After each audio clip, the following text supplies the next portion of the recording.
Hey everyone, welcome back. It's been a while. I'm just going to get myself on Facebook here.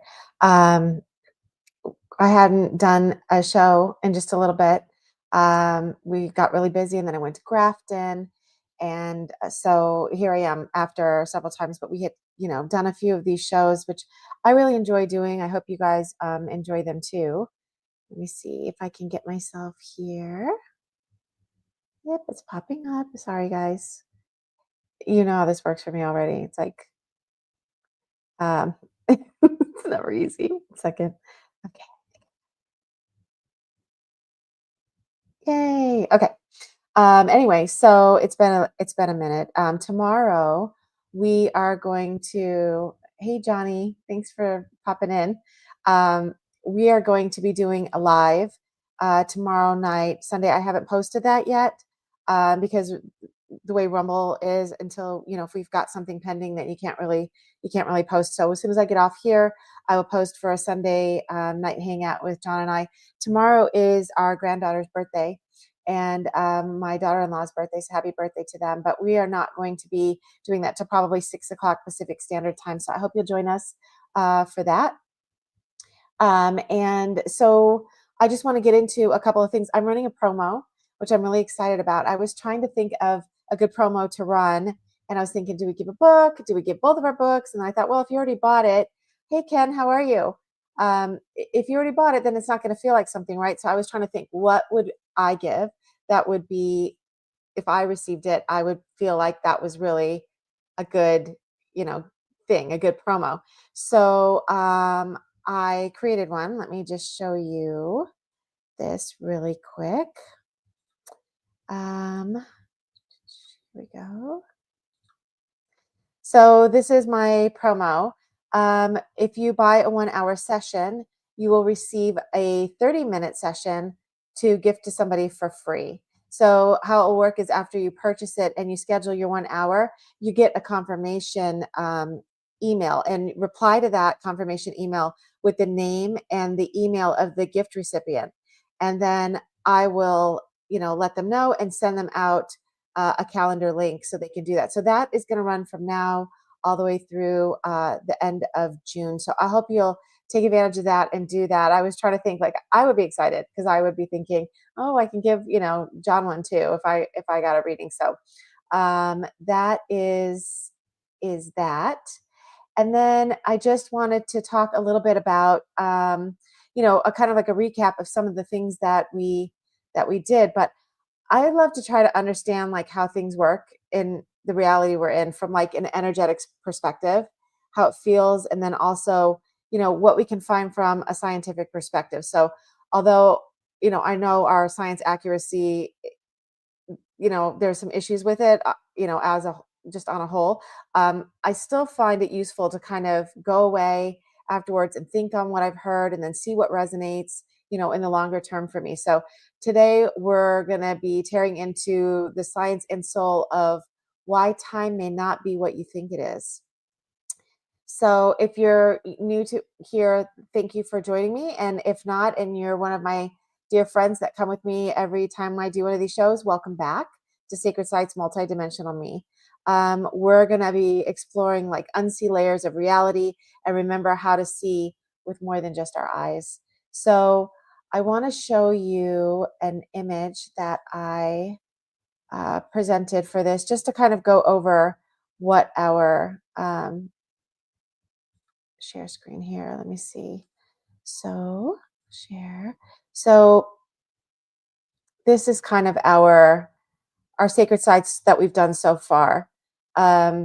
So like over the last 4 episodes, we built on a multidimensional lens through just a view of our life, our soul, and the cosmic experience. We began with the holographic universe, where we uncovered how reality is not something we live in, it's something we project and reflect through consciousness.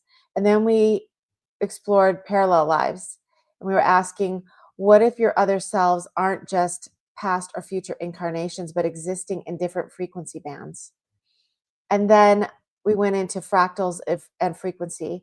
We dove into sacred geometry and vibrational patterns and how just being a human, you hum a certain resonance that's of yourself, right? And with the universe and through the universe and with everything else that's around you. And then this last time we looked into the energy of light language, which was a sacred sound and symbol system that speaks directly to your soul, bypassing the mind and activating remembrance. And now here we are on episode 5. And this time we're going to talk about time. Time isn't real, at least not the way that we think it is. Because, if we're stuck on linear time, um, it's kind of hard to think of it on a multi-dimensional vision, right? So today we're diving deep into the science and mystery of time and how it bends, collapses, spirals, and stretches, and how you play a far more powerful role in shaping it than you've been led to believe. So that's kind of where we are. Let me just stop this and see what you guys think. So I'm really excited to talk about this because I love that kind of stuff when you can kind of look into how something would work. And I like to understand it. I don't want to just kind of hear about it and these far-fetched things that sound very sci-fi to me, which are exciting to think about. But, in practicality, I want to understand a little bit more. So that's kind of why I go into and think about it. So I started out with the Einstein's theory of relativity, which is time isn't fixed, it's relative to the observer. And through that, it kind of links up with time dilation, which is at high speeds or if you're near like massive objects like a black hole or something, time slows down. An example of that would be that astronaut Scott Kelly aged slightly slower than his twin, Mark Kelly, during a year in space, known as the NASA twin study. So I have a picture of him that I want to show you in case you guys don't know who he is. I thought that was really interesting. Here we go. So that's him.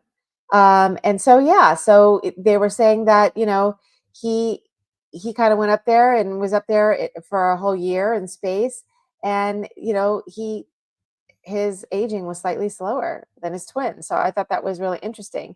And then also, if you're traveling near light speed, they say that you can reach a distant destination before others experience much time passing. So from your frame of reference, you arrive before them, even if they think that they were ahead. So I thought that that was interesting as well. Okay. And then the block universe theory, that all points in time exist simultaneously, that we move through time like a needle through a record groove.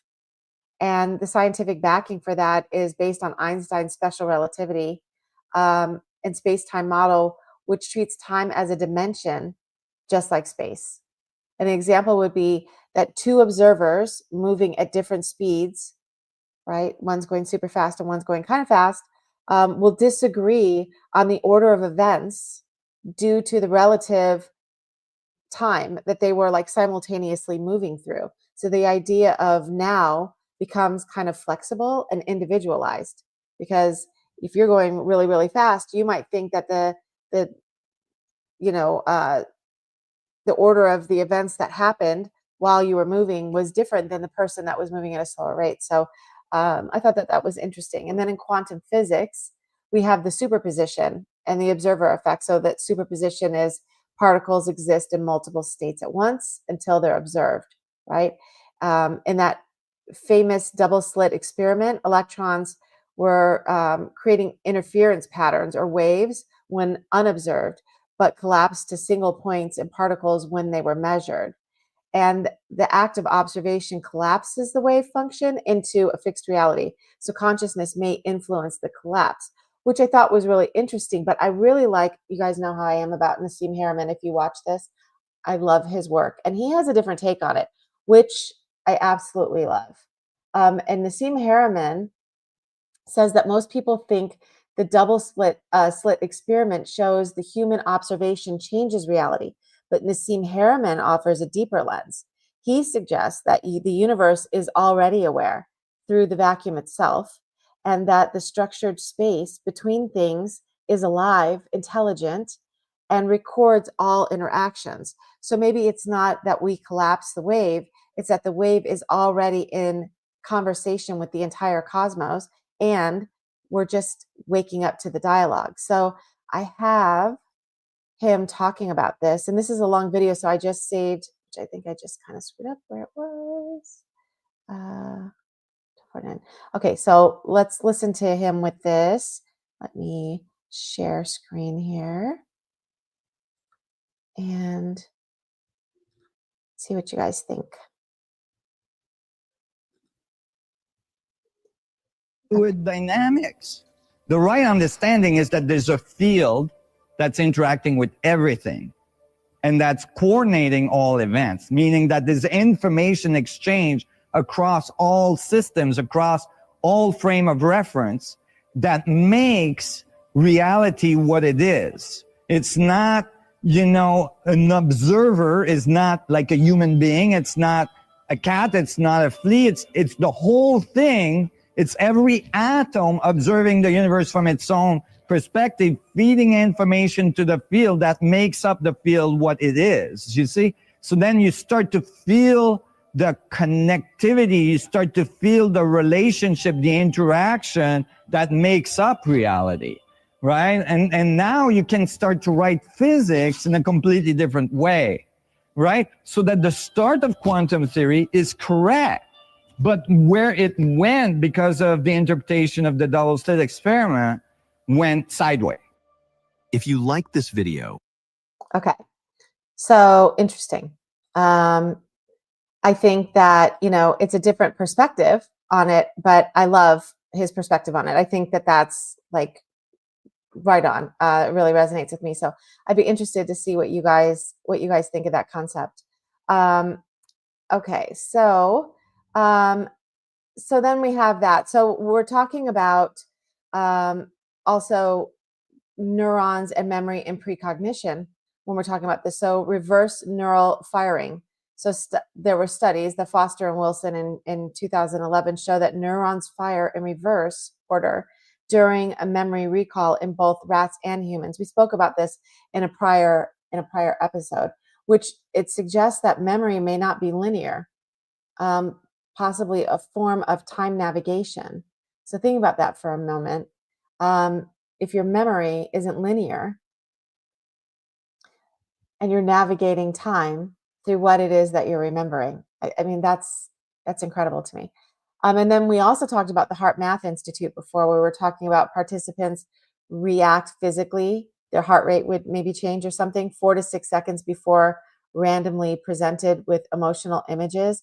And Dean Radin from the Institute of Noetic Sciences repeated studies that confirm the statistical significance of pre-stimulus physiological response, suggesting non-local consciousness and timeline access.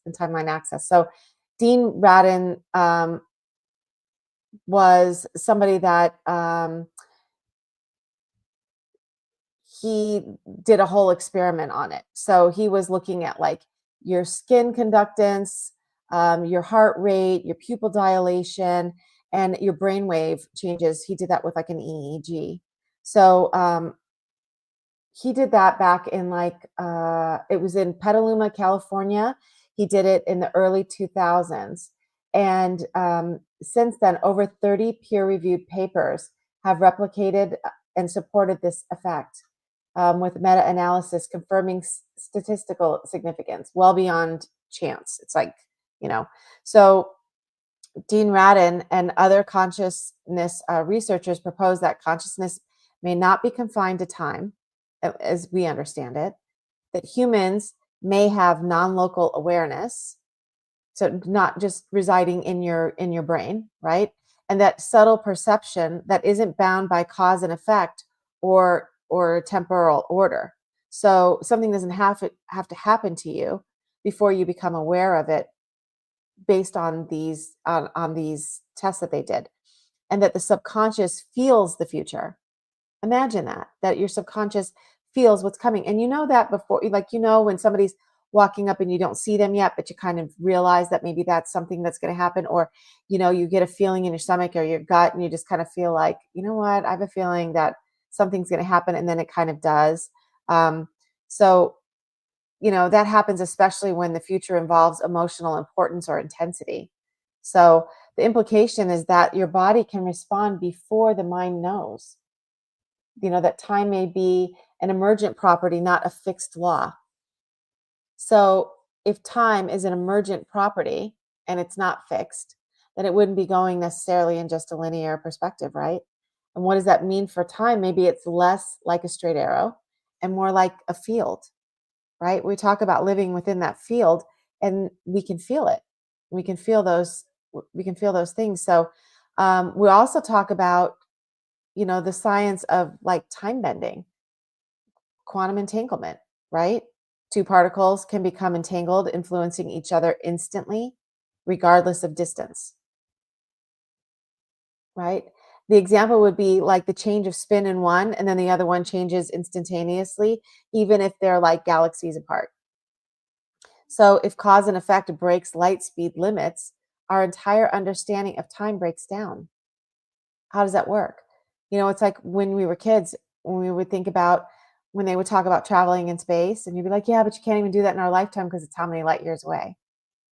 Entanglement suggests instantaneous communication that bypasses time. It's a kind of an interesting thing to think about. So, what do you think about that? Like, if you're thinking about time in that perspective, how does that change the way that time works? And we look at it from a perspective of it takes time to do things, but if it didn't take time to do things and you wanted to manifest in the now, how would you do that if time didn't work the way that you think that it does, that you feel like it does? It's interesting to think about. And what does that mean for how you can move through your life in a different way if time doesn't work the way that you think that it does?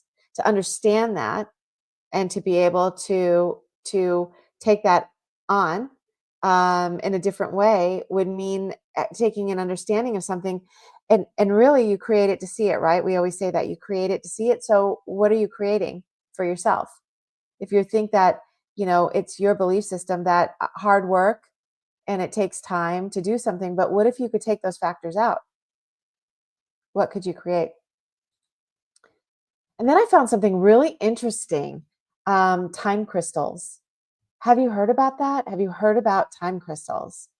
It was discovered in 2021 by researchers at Google and Stanford.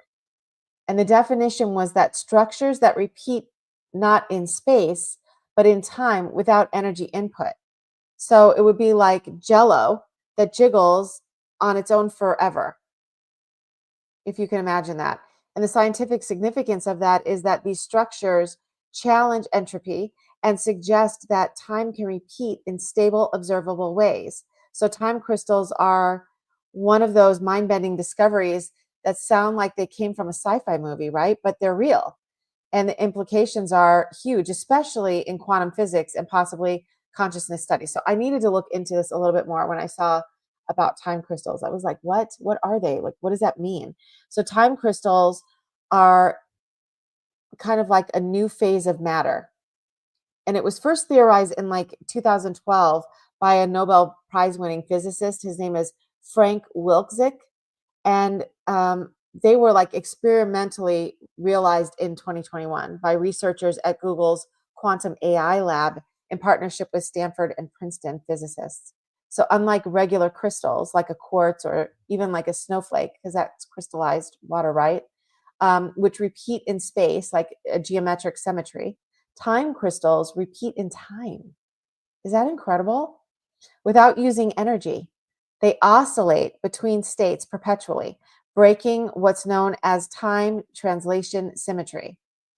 So I wanted to know, like, what were they looking for? Like, how did they find these time crystals? So researchers were experimenting with non-equilibrium quantum systems using Google's Sycamore quantum computer, and their goal was to one, test theoretical predictions of many body quantum systems, probably trying to see like how big they could create, with a quantum system, and then they were trying to explore new states of matter that only exist like out of equilibrium, meaning that it's not at rest or in like a thermal balance. And then they wanted to understand how quantum bits, qubits, I'm sure you guys have heard that before, qubits, might interact with when driven repeatedly. So they weren't looking necessarily for time crystals in a traditional sense. They were exploring how matter behaves when constantly kicked or perturbed, and whether stable, reoccurring behavior could emerge without classical energy input. And to their amazement, it did. So I wanted to know how they found it. And they said, but was using a specific protocol. They set up 20 qubits in a quantum computer and repeatedly flipped them using precise microwave pulses. And instead of settling or becoming random as they expected that they would do, the system started oscillating in a fixed and repeating pattern, like a heartbeat, without energy loss. So these oscillations weren't driven by external force, and they didn't decay as expected. They're a brand new phase of matter that doesn't follow the usual rules of thermodynamics. Is that crazy? So I wanted to know, were time crystals like already there? Was it something that they kind of created, or were they already there? And what I was seeing was that you could say the idea of time crystals was already in the field, just waiting for the right moment or the right technology to manifest. That Frank Wilczek proposed that concept in 2012. But for nearly a decade, it was hotly debated on and largely considered like impossible until they engineered and observed using quantum computers. So in a multidimensional way of thinking, yes, they existed as potentials in the quantum field. And then researchers had to kind of tune into that timeline. Is that crazy? So why does this matter? Time crystals challenge the arrow of time because they exist in a constant motion without moving forward in time the way, that we understand it. They could revolutionize quantum memory and computing. Think of it as like an eternal memory with no degradation. Is that crazy? Some theorists speculate that they may help us understand the fabric of time and consciousness and how the universe cycles itself. So it's like 0 point, right? 0 point awareness and multidimensional timelines. Time crystals are real and they don't play by the rules in regular time. In 2021, these Google scientists and Stanford scientists discovered that quantum particles could enter a rhythm, a pulse in time that repeats without using energy. It's like the universe is whispering, time doesn't flow, it resonates. And could this be evidence that time isn't linear at all, but cyclical, holographic, and maybe even conscious? I mean, think about it from that perspective too. Is time a consciousness? Could that be a thing? Maybe. Hey, Stephanie, how are you? Good to see you. Thanks for coming.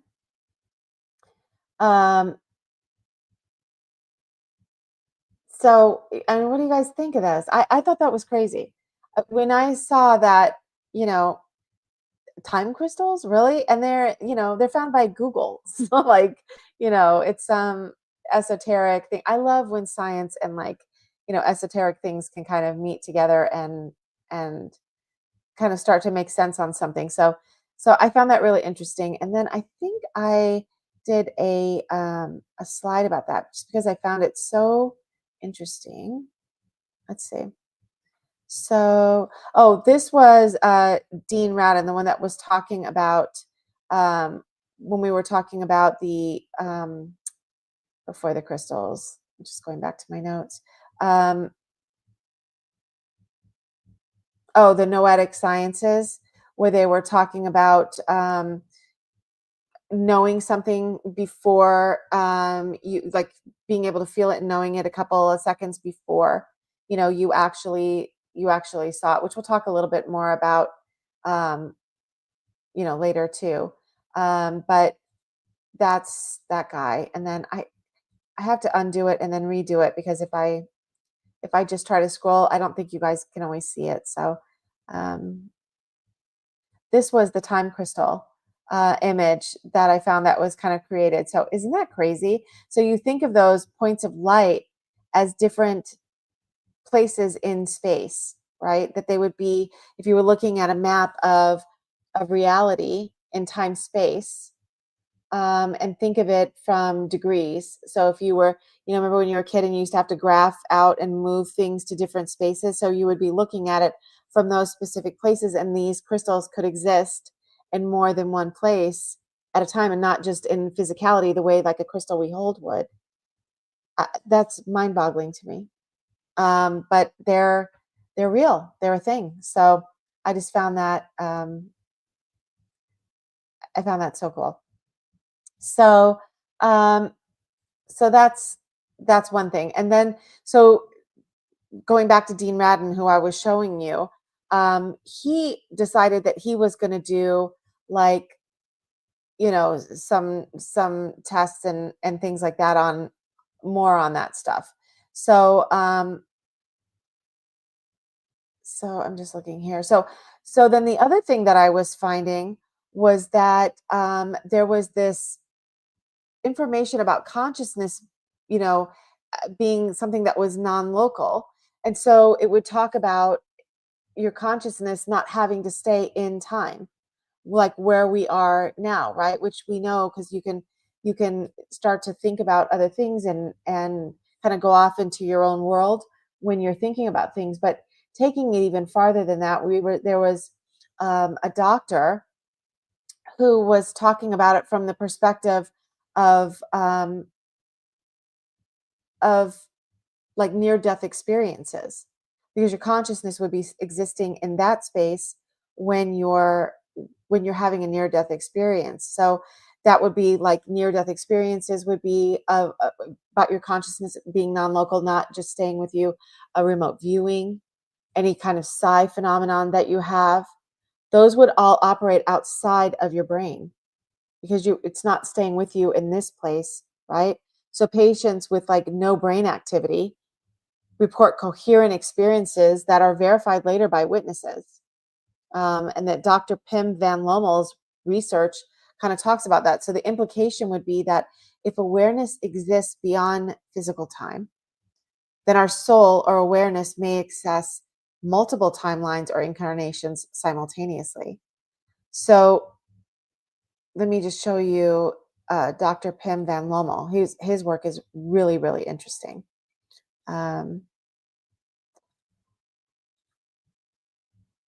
So this is him. And he is, as a profession, he's a cardiologist, and he's from the Netherlands. And he's known for groundbreaking scientific research into consciousness for near-death experiencers. So Van Lommel started as a conventional physician, but was deeply intrigued by the patients described, what they described after being resuscitated. They had stories of leaving their body and seeing light beings and having life reviews and nonlinear time experiences. So rather than dismiss them, he studied them scientifically. He did a landmark study of near-death experiences in survivors of cardiac arrest, and it was called a prospective study in the Netherlands. It was published in 2001 in The Lancet, which is one of the world's most prestigious medical journals. It was a 10-year study, and he had 344 participants who survived cardiac arrests across 10 Dutch hospitals. And what he found was 18% of patients reported a clear near-death experience. These experiences occurred regardless of the medication, the brain damage, or the psychological condition. Patients reported enhanced consciousness, even when the brain showed no measurable activity. So the conclusion is that Van Lommel concluded that the consciousness may not be a product of the brain, and instead it could be non-local, meaning it exists outside of the physical body and brain and can continue independent of bodily function. Is that crazy? So he wrote a book, Consciousness Beyond Life, in 2007, and it's a best-selling book. Van Lommel explores in that what NEDs tell us about consciousness, case studies of profound transformations after resuscitation, and the possibility of quantum consciousness in a non-local mind. And then has arguments for eternal, non-reducible consciousness. And why does that matter?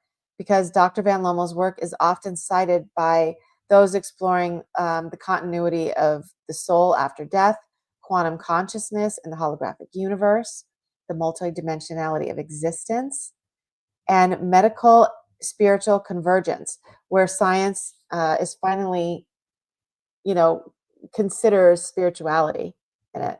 So I thought that was also really interesting. What do you guys think about that? Um, I think that, yeah, Ken saying that he's had a life review. That is interesting. Oh my gosh, I should bring you on one of these shows and we should talk about it, Ken. Think about it. Think about it. Yeah, that would be really, really cool. Yeah, I would love to hear about it too. Ken, you might have to. You might have to come on and tell us about it. That would be really cool. Um, anyway, so now we're talking about that we can see that science can bend time, right? So let's explore like how you can engage with it, not just as a clock, but as a frequency, a field, and kind of like a playground. Because now, if you know that you don't have to deal with time in a linear fashion, does that make sense to you? That that there's time is outside of this linear way. It doesn't work the way that we think it does, because it's often experienced through attention and emotion, right? Time flies during joy and it drags during boredom. And in neuroscience, the prefrontal cortex and the hippocampus play a major role in time estimation. So the more activity equals more perceived time, and less activity, if you have like less novelty and you're kind of bored, then the time gets like compressed. So, think about doing this, like increase novelty and mindfulness to kind of stretch time and then be more present. And if you are, the more detailed your brain records everything, and it makes moments feel like it's kind of longer because you're more present in the moment and you're kind of picking up on more details, right? So your thoughts, your feelings, and your vibration select your experience. We know that. So that's from what like Marina Jacobi would say. It's like akin to you choosing your timeline, right? Because you're deciding with your thoughts, your feelings, and your vibration what your experience about a certain thing would be. So we talked also about like in parallel timelines. We talked about what I'm calling quantum anchoring. So you would like identify the version of you that's already living your desired outcome. And then you feel into that version, how that person stands, how they think, how they love, how they act. And we spoke about that, already when we were talking about that with parallel timelines and connecting with the one that you wanted. I don't know if you guys remember that, but you visualize that version clearly and then affirm your alignment. I align now with the timeline of highest love, truth, and joy. And then, we talked about the Mandela effect too. So we were talking about, having shared memories that don't necessarily match our current reality. The Berenstain Bears versus like the Berenstain Bears, right? Um, Oscar Mayer spelt differently, those kind of things. Um, those may be evidence of timeline mergings or individual shifts, you know. So, what type of like Mandela effects have you guys experienced? Do you have Mandela experiences for yourself? What, which ones, would you think of? I know John and I were talking about that on a show because I thought that an actor had already passed away. Who was it, Johnny? It was oh, Val Kilmer. Is that how he says his name? Val Kilmer. I thought he passed away, and then it said that he passed away. And I remembered that movie about his life coming out. But in my remembrance, that movie was coming out. He was already kind of making that because he'd been recording his life. And then the Jiffy Peanut Butter, yeah. He had already been doing that. And then his son saw it through because he had passed away. So, I think that it's kind of, interesting that that happened. That was like a real time thing. And I just got a text from Sherry. I had asked her because I don't know if you guys saw her video that she posted today. If you haven't, when you're done, please watch Sherry's video.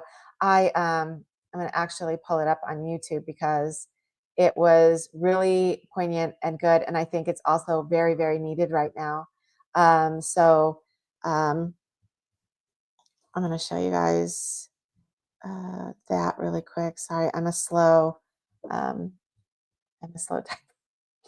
Here it is. Let me just show you. Share screen.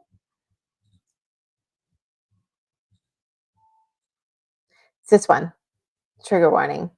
If you guys can, I strongly suggest watching that video.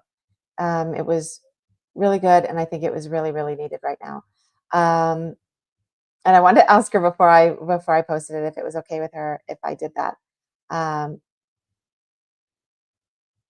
So let's see. Stephanie's saying, I watch shows and I know that I have seen them, but I couldn't have because they're new. You know what? That happens to me too. And it happens all the time, yeah, to the point where it's frustrating because nothing is new, LOL. And Cheryl, I just finished watching it. It was great. Hi, Lisa. Hi, Cheryl. Yeah, Sherry's thing is really good, and I think it was really important. Coming back after Grafton and stuff, and I saw some shifts and everything that was there. I had a really good time. We'll talk about it a little bit. And I'll show some pictures and stuff tomorrow. I'm not going to spend too much time on it, but I definitely noticed some shifts, and I'm happy that somebody kind of addressed it in a real way. Okay, so getting back to that, so we're talking about the Mandela effect, right? And then I think that part of it is also um, recognizing those signs like Stephanie was talking about where time is acting weird or jumping. Or did you ever go in your car and you're thinking it's going to take a certain amount of time but it didn't? It was like so much faster, or time went by that you didn't recognize even, or maybe you lost a few hours or a few minutes. Like normally it takes you like 20 minutes or something like that, and it seems like it just flew by in some way. I know if you guys watched my Sacred Sites spelled the other way, SITES, with Katie Mabry, we spoke about when we saw that apparition in Mount Charleston, which I have on video there for you guys and took some pictures of it. That thing was crazy. But we lost like almost an hour and a half. I think it was like an hour and 20 minutes, I want to say.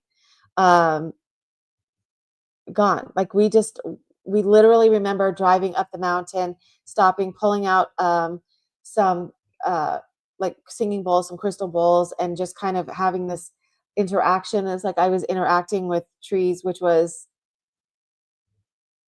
like mind blowing. And being told stuff from that was interesting.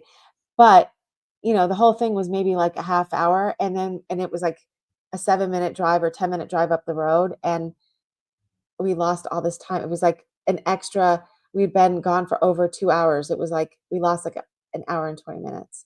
And I know my very beautiful friend, Sorita, has that. And I know my other beautiful friend, Katie from Katie in the Chorus, she has that. So it's interesting.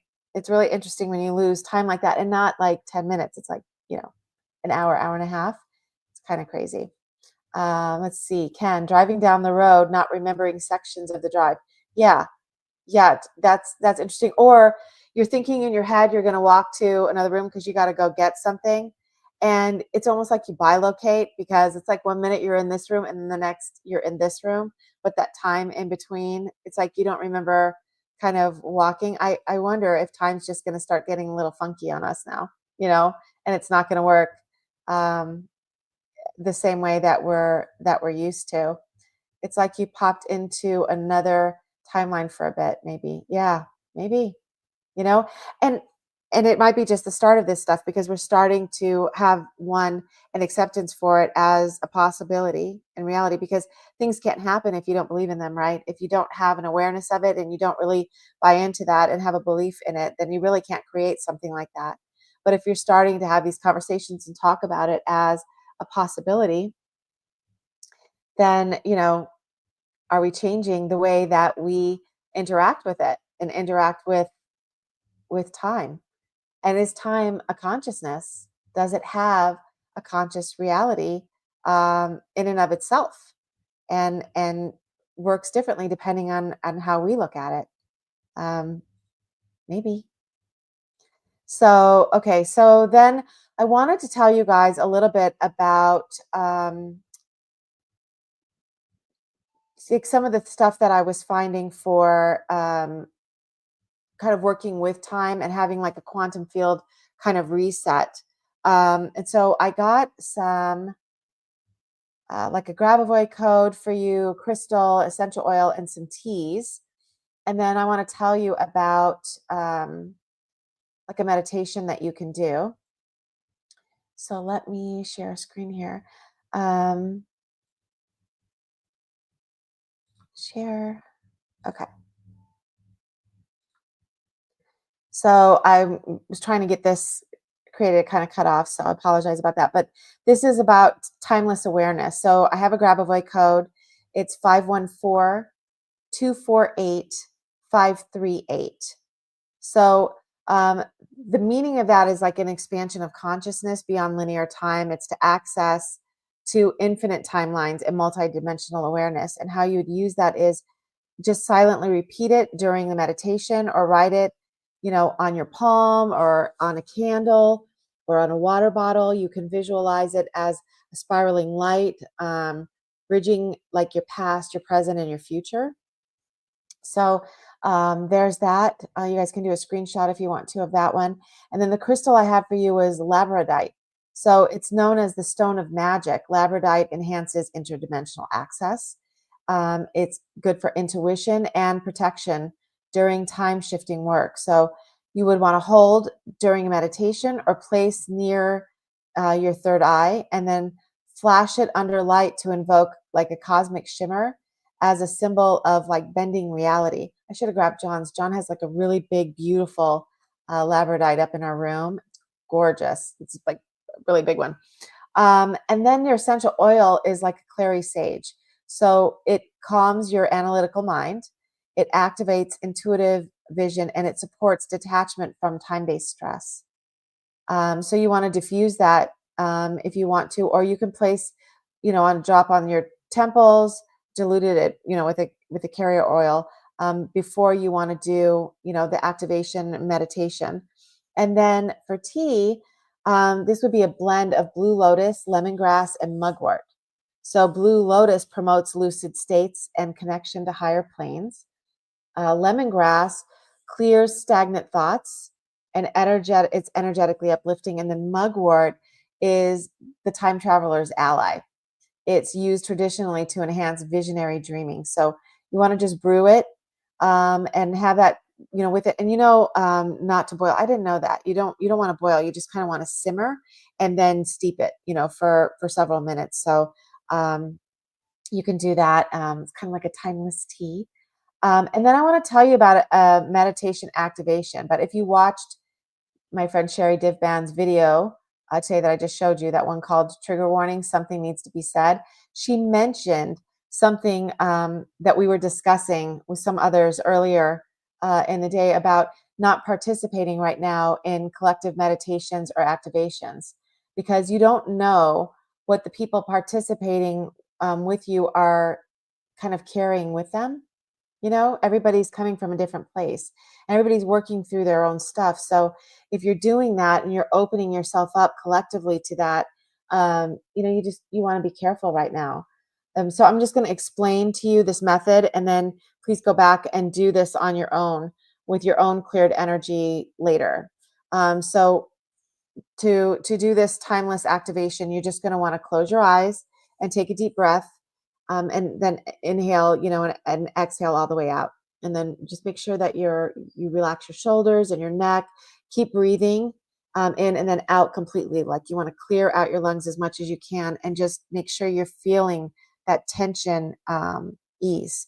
And then you want to visualize your body like in the now moment and surrounded by golden or violet light, and feel a wave of energy kind of move through you. Like imagine it like a breeze, like just feel that kind of come on when you put that golden or violet light around you. And then imagine thousands of like thin little film strips, and think of them as like timelines that are flowing all around you.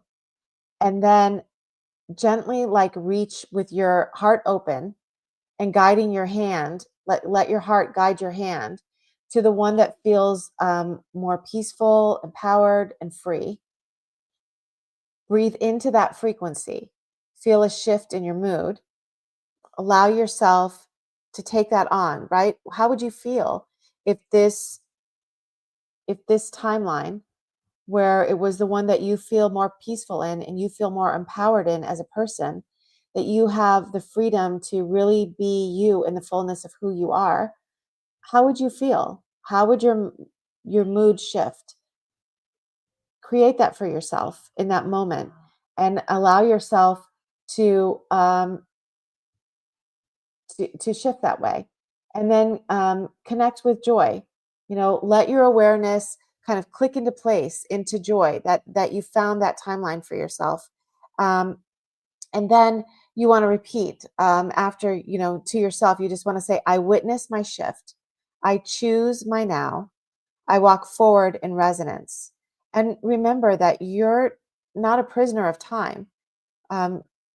You're kind of its artist, its composer, right? You're a co-creator. So,